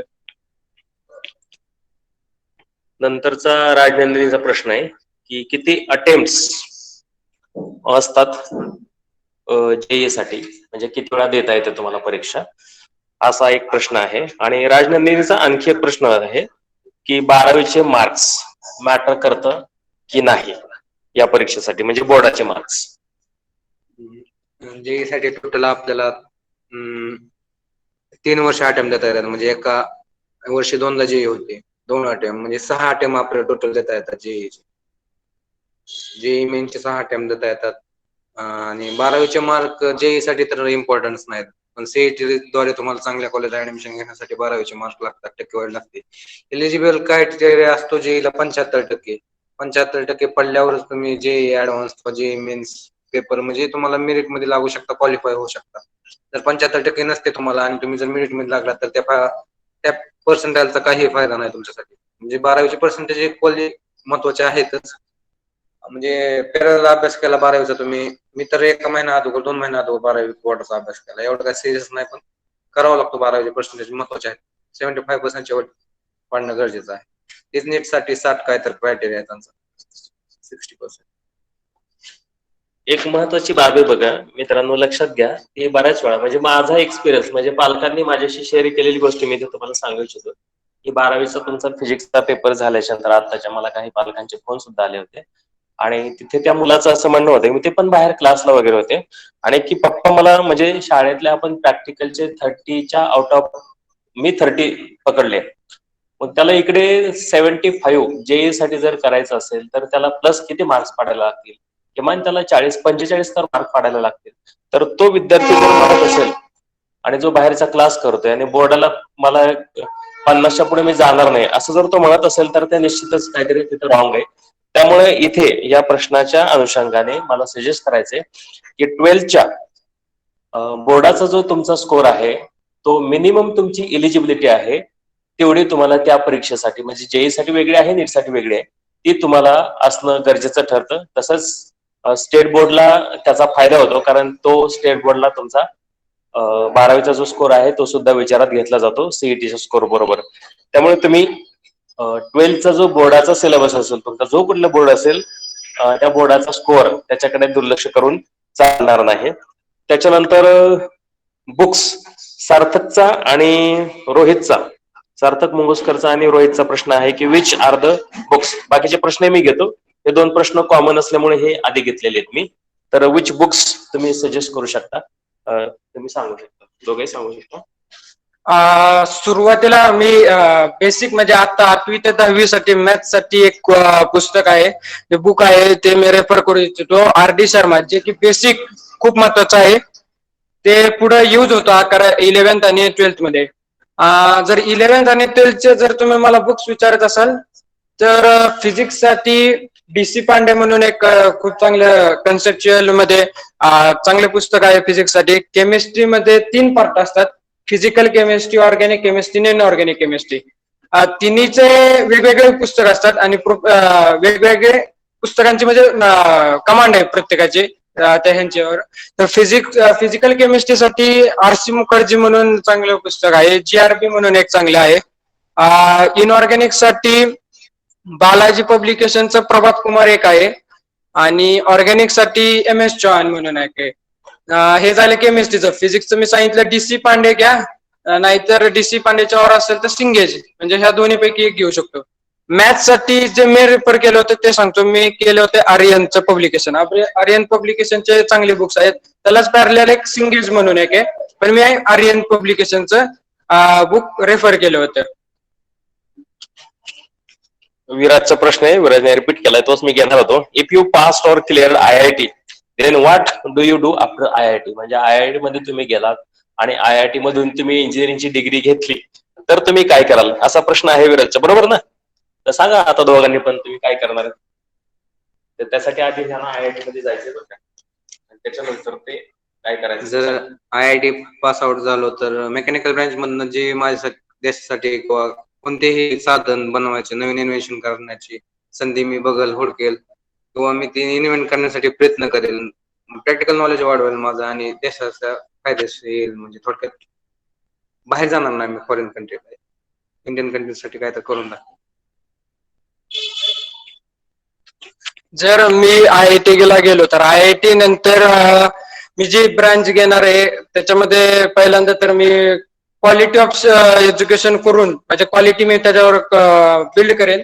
आणि देशात अशी कोणती त्या ब्रँच मध्ये जे आतापर्यंत इन्व्हेन्शन झालं नाही असं काहीतरी करण्याचा मी प्रयत्न नक्कीच करेन. आणि त्याला देशाला असा काहीतरी फायदा, खूप चांगला फायदा होईल असं. जे आता आपण म्हणतोय की थोडासा देश आपला टेक्नॉलॉजी मध्ये थोडा कमी पडतोय, थोडा म्हणतोय मी, जास्त नाही, पण त्याच्यामध्ये इम्प्रूव्ह करेन. मी प्रयत्न करेल की माझ्या बाजूने काही होईल का, नक्कीच मी प्रयत्न करणार. आणि सफल होतं का नाही ते बघूया आपण. Very good. बघा, ह्यांची डायरेक्शन क्लिअर आहे. यांनी ठरवलेलं की जे काही कराल ते आपल्या देशासाठी, आपल्या देश बांधवांसाठी. कारण मित्रांनो, ह्याच्यामध्ये भरपूर अशी प्रलोभनं असतात आणि आपल्यातले खूप सगळे असे विद्यार्थी पण आहेत की जे बाहेर अब्रॉडला जाऊन वेगवेगळ्या कंपन्यांसाठी सर्व्हिसेस देतात. म्हणजे आज जगात सगळ्यात मोठं टॉपचं पॅकेज देणारी कुठली कंपनी असेल तर ती गुगल आहे, हे बहुतेकांना माहिती आहे. तर गुगलने भारतात यावं, त्यांचं एक्सटेन्शन भारतामध्ये व्हावं आणि अशा प्रकारचे इंजिनियर भारतात तयार व्हावे. श्रद्धाचा प्रश्न आहे, what is the most scoring subject in JEE? आणि दुसरा एक प्रश्न आहे पॅरलल राधा साळुंकेचा, अनुराधाचा. What time of study in exam time? परीक्षेमध्ये कसा प्रश्न केला पाहिजे आणि स्कोरिंग सब्जेक्ट कुठला आहे JEE साठी?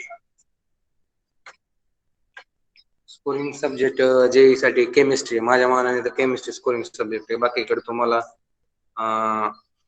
न्यूमेरिकल्स म्हणजे गणित सोडवायला भरपूर वेळ जाणार, मॅथ म्हणा, फिजिक्स म्हणा.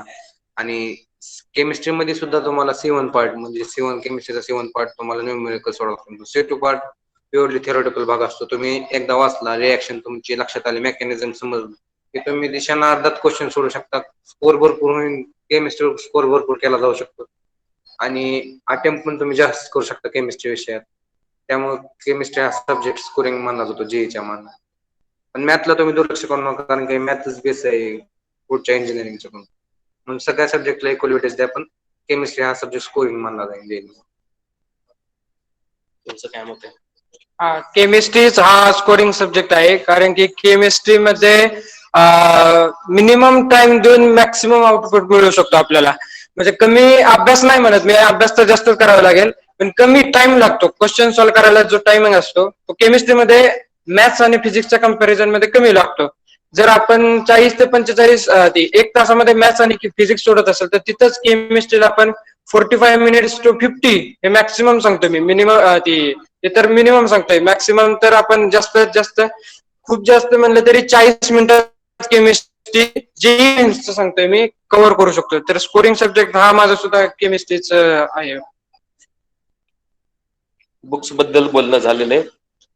त्याच्यानंतर तुम्ही किती वेळ अभ्यास करायला पाहिजे हा एक प्रश्न आहे, कॉमन प्रश्न आहे हा साळुंकेचा, अनुराधाचा. आणि त्याच्यानंतर आणखी एक प्रश्न आहे जो महत्वाचा प्रश्न आहे की what is the difference between IIT and simple engineering? म्हणजे IIT मधलं इंजिनिअरिंग आणि नॉन IIT इन्स्टिट्यूट किंवा नॉर्मल आपले जे इंजिनिअरिंग कॉलेजेस असतात त्याच्यात नेमका काय फरक जाणवेल?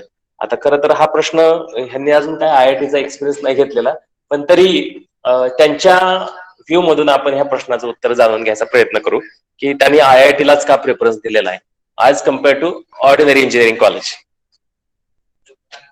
मी पहिल्यांदा सुद्धा म्हणलं होतं IIT कॉलेज का किंवा अजून दुसरं गव्हर्नमेंट कॉलेज जसं की COP, तर त्याला का प्रेफरन्स आहे कारण की तिथं क्वालिटी ऑफ शिक्षण आहे. बाकीच्या प्रायव्हेट कॉलेज आणि याच्यामध्ये इंजिनिअरिंग आणि जे IIT कॉलेज आणि COP कॉलेज आहे त्याच्यामध्ये एकच मेन डिफरन्स आहे, क्वालिटी ऑफ शिक्षण भेटत नाही एवढं. कारण की जे IIT ब्रांचचे जे टीचर्स असतात वेल क्वालिफाईड आणि वेल कन्सेप्च्युअल असतात, त्यांचं कन्सेप्च्युअल कमांड चांगली असते, त्यांच्याकडून शिकण्याकडून त्यांच्यापासून आपल्याला शिकायचं असेल तर खूप त्यांच्याकडे नॉलेज असतं. क्वालिटी मी एकच मला असं वाटतं की ह्या दोघांमध्ये एक डिफरन्स आहे की क्वालिटी ऑफ शिक्षण, एज्युकेशन. दुसरा एक प्रश्न आहे की which branch is better in engineering. आणि सिद्धार्थ एक प्रश्न आहे, you are learning engineering coding. आता हा प्रश्न खरं नेमकं काय पद्धतीने त्याला विचारायचंय, थोडंसं क्लेरिफाय करून विचारावं. कोडिंग असतं इंजिनिअरिंग मध्ये वेगळ्या ब्रांचेस, ते पुढे गेल्यानंतर तुम्ही कुठली ब्रांच सिलेक्ट करता त्याच्यावरती ते डिपेंड करतं. पण ब्रांच कुठली बेटर असेल हाही तसा रिलेटिव्ह क्वेश्चन आहे, पण ह्या दोघांच्या पद्धतीने आपण जाणून घेऊया की यांनी निवडलेल्या ब्रांचेस त्याच्या मागची कारण काय आहे. निवडलेले म्हणजे यांचा जो प्रेफरन्स आहे. इंजिनिअरिंग फील्ड मध्ये टोटल 172 ब्रांचेस आहेत. म्हणजे तुम्ही कोणतीही ब्रांच घेऊ शकता. कोणतीही ब्रांच माझ्या मते तर बेस्ट आहे. तुमचा कल किंवा तुमचं तुम्ही कशाला सपोर्ट करता, तुमचा गुण काय, तुम्ही कशात बेस्ट देऊ शकता ते ब्रांच निवडा. आणि असं नाही की कोणती ब्रांच बेस्ट असते. आज कॉम्प्युटर सायन्स बेस्ट आहे तर उद्या मेकॅनिकल, सिव्हिल, कोणताच जर तुमच्याकडे क्वालिटी असेल तर तुम्ही कोणत्याही ब्रांच मध्ये टॉप करू शकता, चांगली नोकरी मिळवू शकता. म्हणजे चांगली कंपनी तुम्हाला उचलू शकते, पॅकेज चांगले भेटू शकतो जर तुमच्याकडे क्वालिटी असेल. कोणतेही ब्रांच निवडा, त्यात काय नाही. 172 ब्रांचेस त्यापैकी कोणतेही. There are more than 100 branches. आपल्याला काही 4-5 ब्रांचेसची नावं माहिती असतात बघा. आणि कुठेही गेलात, अगदी इंजिनिअरिंग आहे, नुसतं ग्रॅज्युएशन BA जरी केलं आणि तुमच्याकडे क्वालिटी असेल तर तुम्ही बेस्ट करिअर करू शकता. हेच या विद्यार्थ्यांना याच्यातून सांगायचंय. एक्सलन्सला पर्याय नाही. त्यामुळं no problem about the branch. तुमचा जो कल असेल, ही महत्वाची बाब यांनी सांगितली की आम्ही मेकॅनिकल घेतलं म्हणजे तुम्ही मेकॅनिकल घेतलं पाहिजे असं नाही. त्याच्यानंतर अजून एक प्रश्न आहे पोळचा बघा. I think many IITians except some IIT are completing their whole education process in our country and in future they go to other country and doesn't help our country to grow our GDP. Is my thinking is wrong or right? अभिजितचा प्रश्न असा आहे की बरेच जण engineering करतात, तसा आता डिबेटचा म्हटला होऊ शकतो की बाहेरच्या देशात जातात, इथं IIT मध्ये शिक्षण घेतात आणि काम मात्र बाहेरच्या फॉरेनच्या किंवा अब्रॉडला जाऊन त्या कंपनीसाठी करतात. आणि मग त्याच्यामध्ये आपल्या भारताच्या अर्थव्यवस्थेमध्ये त्यांचं फारसं योगदान किंवा काहीच योगदान नसतं. ते हे राईट आहे का रॉंग आहे? माझ्या मते तर ते रॉंगच आहे. त्यांच्यामध्ये ते राईट असेल ना. बघा त्यांचं काय मत आहे. तर माझ्याही मते ते रॉंग आहे. कारण की आपण ज्या देशात शिक्षण घेतले, ज्या देशात आपण सुरुवातीपासून आलेलो, त्या देशासाठी काहीतरी करणं गरजेचं आहे. तर आपण इथं शिकून जर दुसऱ्या देशासाठी फायदा होत असेल तर त्याचा काही उपयोग नाही. त्या इंजिनियरचा पण काही उपयोग नाही. जे इथं शिकून तिथं आपली क्वालिटी दाखवत आहे ते इंजिनियर महत्वाचे आहेत भारतात. आणि मी एक सांगतो की भारतातले इंजिनियर्स जगात खरंच टॉपचे इंजिनियर्स आहेत. कारण की नासा या इन्स्टिट्यूट मध्ये सुद्धा भारताचे खूप सारे इंजिनियर्स आपल्या इथून तिथे गेलेले आहेत. पण मी एक सांगतो की इथले इंजिनियर्स खूप चांगले ब्रँडचे आहेत आणि त्यांनी देशासाठी योगदान द्यावं हे माझं महत्वाचं बाब आहे. तर त्यांनी क्वेश्चन विचारलेला हा चांगला आहे, खूप चांगला आहे. तर माझ्या मते तर ते रॉंगच आहे की जे बाहेर जातात ते. या प्रश्नाच्या अनुषंगाने ते बाहेर का जातात याची पण कारण, म्हणजे इथं मी सिस्टमला दोष देत नाहीये, पण त्यांना त्या पद्धतीचं एक्सपोजर या संपूर्ण व्यवस्थेनं रिसोर्सेस भारतातच क्रिएट व्हावेत. आणि म्हणून राजकीय इच्छाशक्ती हा खूप जुना शब्द आहे, तो परत मला इथे हायलाइट करावा असं वाटतं. हा पण महत्वाचा रोल असतो. कारण सुपर कम्प्युटर जो जगातला पहिला बनवला अमेरिकेनं, खरं तर तो आपण बनवला असता. इथं अडकलं की नाही, आपण बनवला असता. पण का की त्यावेळेस गव्हर्नमेंटने त्याला प्रॉपर एक्सपोजर दिलं नव्हतं वगैरे. ह्या खोलात नको जायला आपल्याला बाबी, पण ही वस्तुस्थिती लपत नाही. त्याच्यानंतर एक प्रश्न आहे आधीचाच विराजचा की इंग्लिश कंपल्सरी असतं का? आणि तोच विषय असतो का जेईच्या परीक्षेसाठी, आणि असेल तर काय त्याचं महत्व आहे. तर इंग्लिश हा विषय जेई मध्ये तुमचा असत नाही. एनडीएच्या वगैरे तुम्हाला दुसऱ्या परीक्षा द्यायच्या असतील ज्या आयोगामार्फत आपल्या भारतामध्ये घेतल्या जातात, म्हणजे सीडीएस असेल, एनडीए असेल किंवा एसएसबीच्या ज्या परीक्षा असतात ना मित्रांनो, तर त्याच्यासाठी त्या संपूर्ण प्रोसेसमध्ये इंग्लिश सगळीकडे असतं.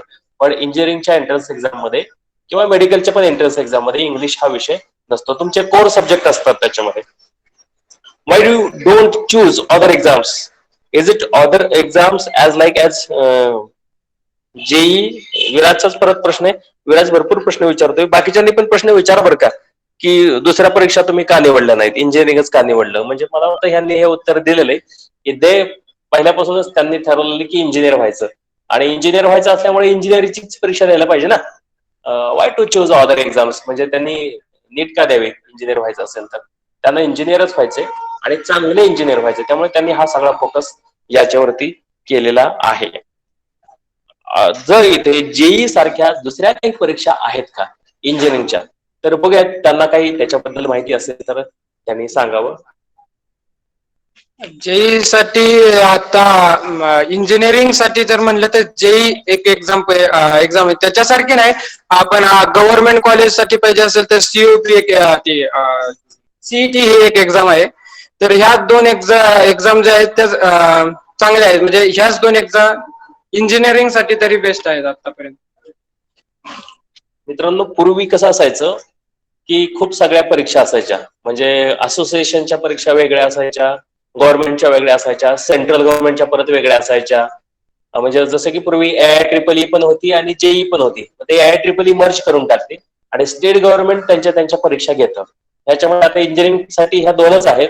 तुम्हाला जर डिफेन्स मध्ये जायचं असेल तर काही वेगळ्या परीक्षा तुम्हाला द्याव्या लागतात. My question is to both aspirants that what will be you do in future, either go other country or work in a other country for our country? याचंही उत्तर त्यांनी दिलेलंच आहे की आम्ही आमच्या, म्हणजे विराजने प्रश्न विचारलाय की आपलं IIT काय करणार, तर यांनी सांगितलं की we will serve for our nation. What is the difference between CAT and JEE exam? तुम्हाला माहिती आहे का कॅट?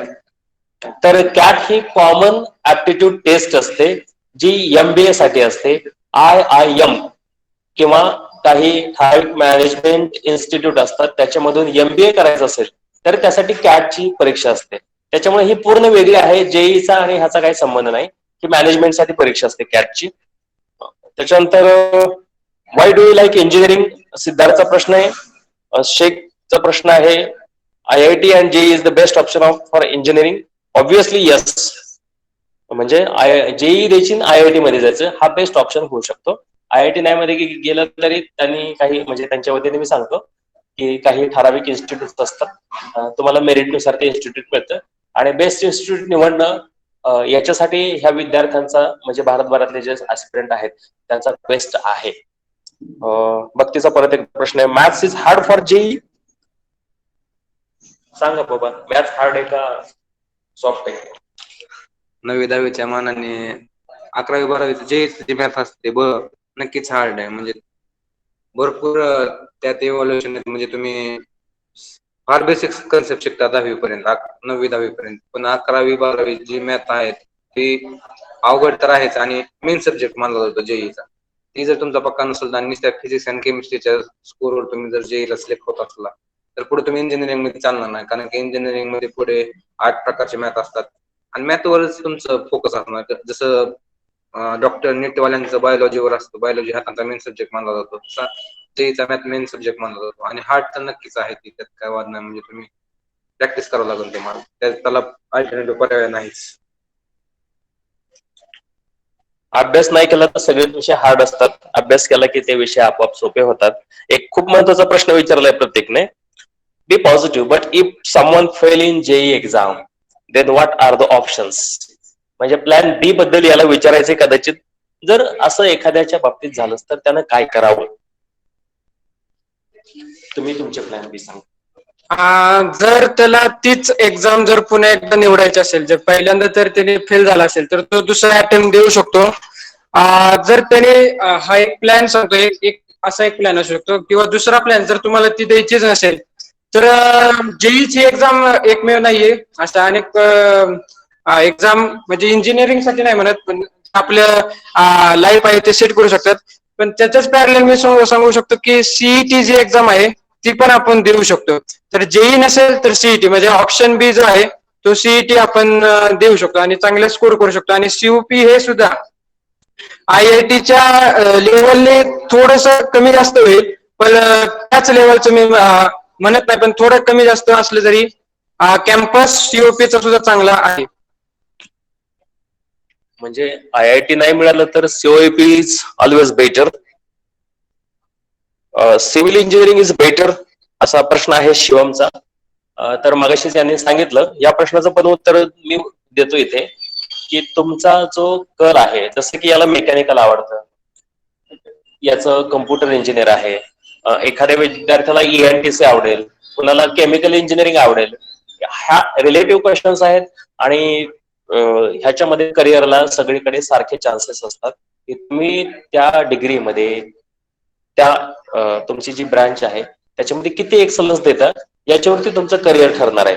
त्याच्यामुळे एव्हरी ब्रांच इज बेटर आणि प्रत्येक ब्रांच मध्ये स्कोप आहे असं मानायला काहीच हरकत नाही. हु इज युअर रोल मॉडेल? दोघांसाठी प्रश्न आहे. राजनंदिनीचा, तुमचा रोल मॉडेल कोण आहे बाबा?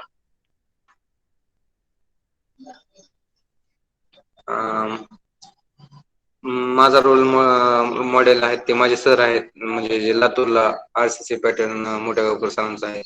म्हणजे त्यांनी शून्यातनं विश्व निर्माण केलं. ते IITian नाहीत, ते त्यांचं MSc झालं केमिस्ट्री मधनं, गोल्ड मेडलिस्ट आहेत ते. त्यांच्याकडे 7 प्रकारचे मेडल आहेत, 7 डिग्री आहेत त्यांच्याकडे म्हणजे केमिस्ट्रीमध्ये. केमिस्ट्रीची प्रत्येक एक्झाम देशातली त्यांनी आजपर्यंत दिली. ते माझे रोल मॉडेल ठरले, म्हणजे मेहनत त्याच्यासाठी ते माझे रोल मॉडेल, त्यामुळे ते माझे रोल मॉडेल आहे. माझा रोल मॉडेल म्हणलं तर एक नाही आहेत, पण त्यातला एक चूज करायचाच झाला तर डॉक्टर APJ अब्दुल कलाम हे माझे रोल मॉडेल आहेत. आणि बहुतेकांना माहिती आहे, आणि प्रत्येकाचे रोल मॉडेल वेगळे असू शकतात. कलाम सरांचं पण लाईफ कसं होतं, म्हणजे दोन्ही माणसांनी शून्यातनं विश्व निर्माण केलेले बघा. सिव्हिल झालं, which is the best bachelor degree for CSE civil services exam, असा प्रश्न आहे प्रतीकचा. आणि who inspired you to give JEE exams? तर इन्स्पिरेशन कोणाकडून मिळालं हे तुम्ही सांगा आधी, की JEEच करायची. मला वाटतं हे सुद्धा ह्यांनी सांगितलंय थोड्या वेगळ्या भाषेमध्ये, की पण JEEच द्यावी कुणाकडून तरी, म्हणजे बघून असं वाटलं की आम्हाला JEE द्यावी. असं काय असेल तर आपण जाणून घेऊया. अरे, कम्प्युटर सायन्स इंजिनियर असं आहे का? सॉरी, मला वाटलं की सिव्हिल सर्व्हिसेस एक्झाम, कारण बॅचलर डिग्री असं म्हटलं ना.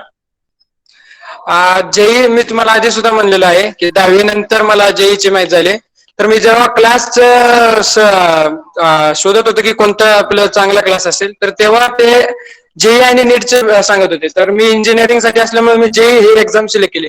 इन्स्पिरेशन म्हणलं तर तशी इन्स्पिरेशन म्हणजे मी इंजिनिअरिंगच करायचं होतं आणि क्वालिटी इंजिनिअरिंग करायचं, त्यामुळे मी JEE एक्झाम घेतलेली. आणि इन्स्पिरेशन तर मग 8वी पासूनच मला इंजिनिअरिंग व्हायचं होतं, त्यामुळे मी JEE एक्झाम क्वालिटीसाठी देतोय. म्हणजे बेस्ट इंजिनियर व्हायचं हे आधीपासूनच ठरलेलं होतं.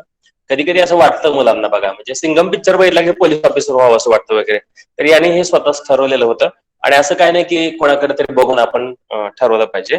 रोल मॉडेल वेगळे आणि अमक्या तमक्याकडे बघून तशा प्रकारचं करिअर करायचं हे वेगळं. सिद्धार्थचा प्रश्न होता बघा वरचा, की काय पुढे गेलं ते, which is the best bachelor degree for CSE? Computer science engineering. मित्रा, कम्प्युटर सायन्स हीच त्यातली एक ब्रँच आहे इंजिनिअरिंग मधली, म्हणजे कम्प्युटर इंजिनियर. आणि कम्प्युटर सायन्स तुम्हाला ट्रॅडिशनली पण करता येतं.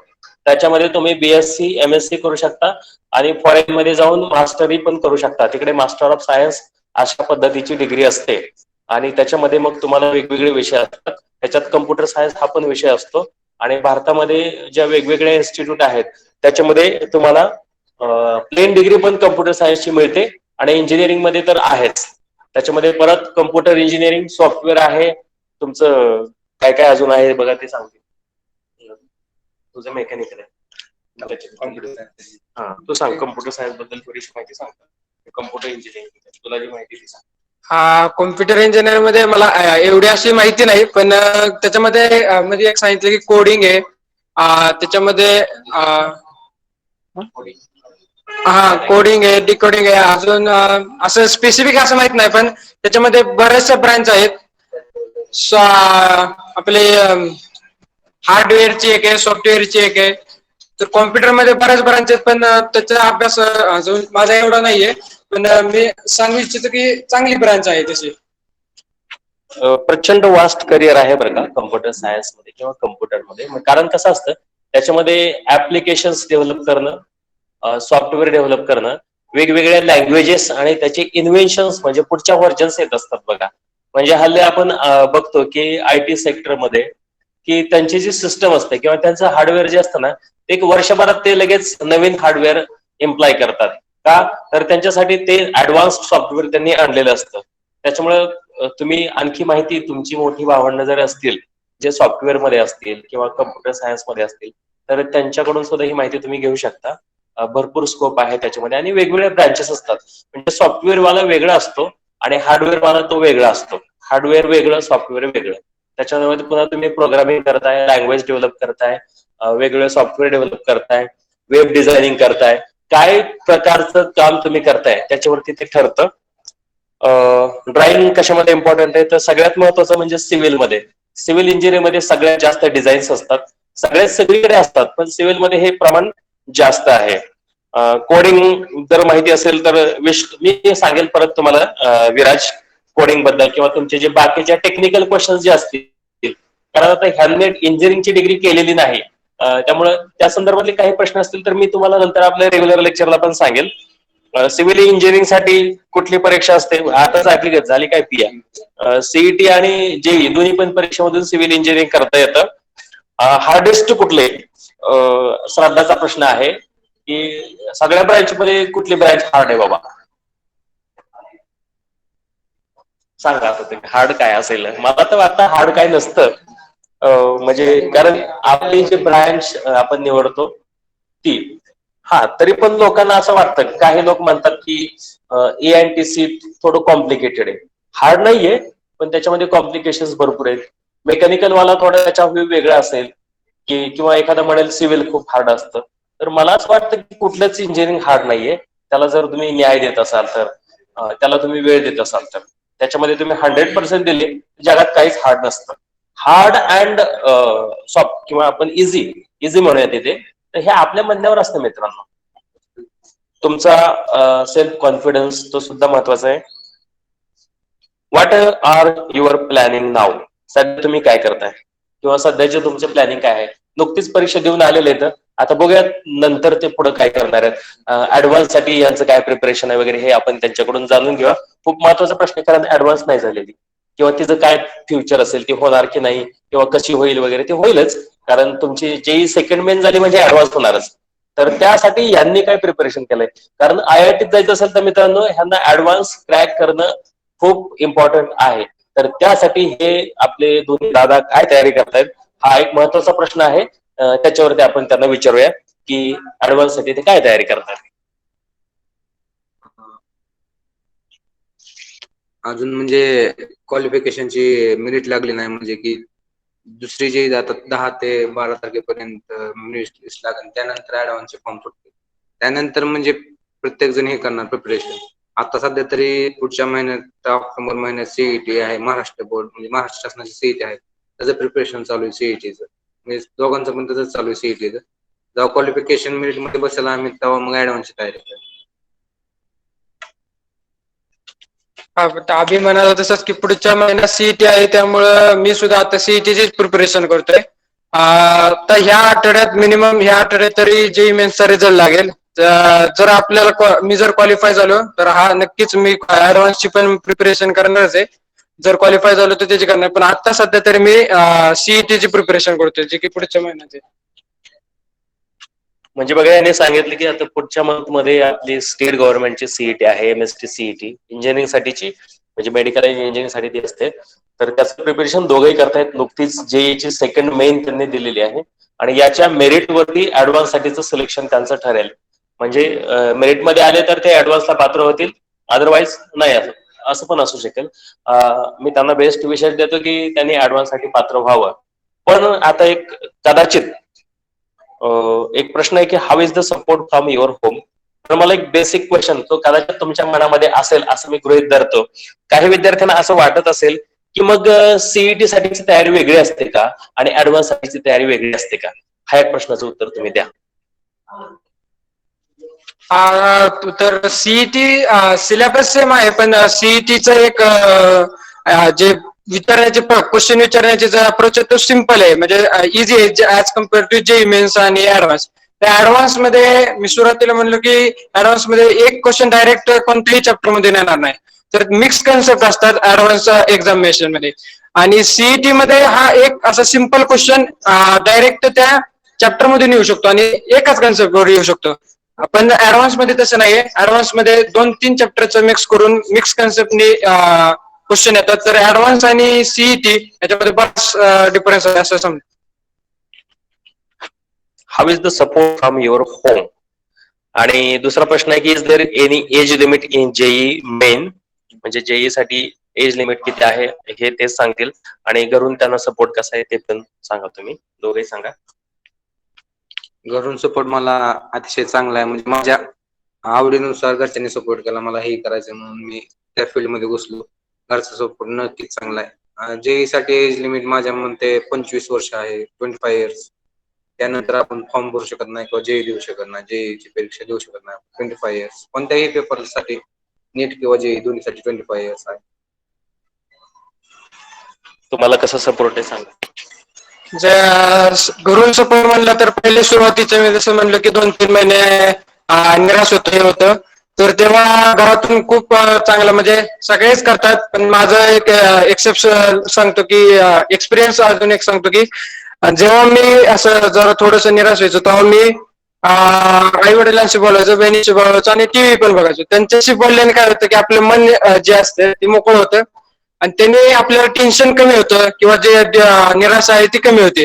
आणि त्यांनी आपल्याला सपोर्ट केलं की ते काय माझे आई वडील म्हणायचे की काय नाही एवढं आपण देतो तर होईल. सुरुवातीचे 2-3 महिने होतील, पण तू अभ्यास करत राह, बाकीचं पुढं बरोबर होईल. म्हणजे हार्डवर्क केलं तर पुढच्या गोष्टी जर सिंपल आहे. सुरुवातीचे 2-3 महिने टफ जातील थोडे, पण घरून सपोर्ट असल्यामुळेच मी ह्या 2-3 महिन्यातून मी सांगू शकतो की त्यांचा सपोर्ट असल्यामुळेच मी बाहेर निघालो.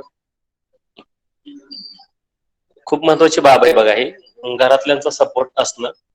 तुमच्या संपूर्ण जो स्टडी पॅटर्न आहे किंवा तुम्ही जे काही करताय करिअर साठी म्हणून म्हणा, किंवा सध्या म्हणजे तुम्ही आता 8वीत 9वीत 10वीत असाल, जे कोणी असाल की 10वीची परीक्षा दिलेली असतील, या सगळ्यांच्यासाठी तुमच्या घरच्यांचा सपोर्ट असणं, तुमचं शेअरिंग होणं प्रत्येक गोष्टीचं, तुमच्या भावंडांशी म्हणा, आई वडिलांशी म्हणा, इव्हन आम्ही असं सांगतो की तुम्ही आमच्याशी पण शेअर करत चला.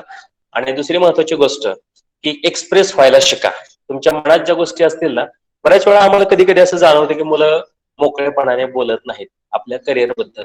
आपल्याला माहित नसणाऱ्या गोष्टी जाणून घ्या. आता तुम्हाला भरपूर वेळ आहे, कारण असे अनुभव कुठल्या मुलांना मिळत नाहीत. त्यामुळं आणि मगच घरच्यांचा सपोर्ट मिळतो. पालकांना सुद्धा आमची अशीच पहिल्यापासून रिक्वेस्ट असते की आपल्या पाल्याच्या बाबतीत आपण करिअरच्या बाबतीत असेल त्याचं किंवा ओव्हरऑल त्याचा एज्युकेशनल परफॉर्मन्स असेल तर आपण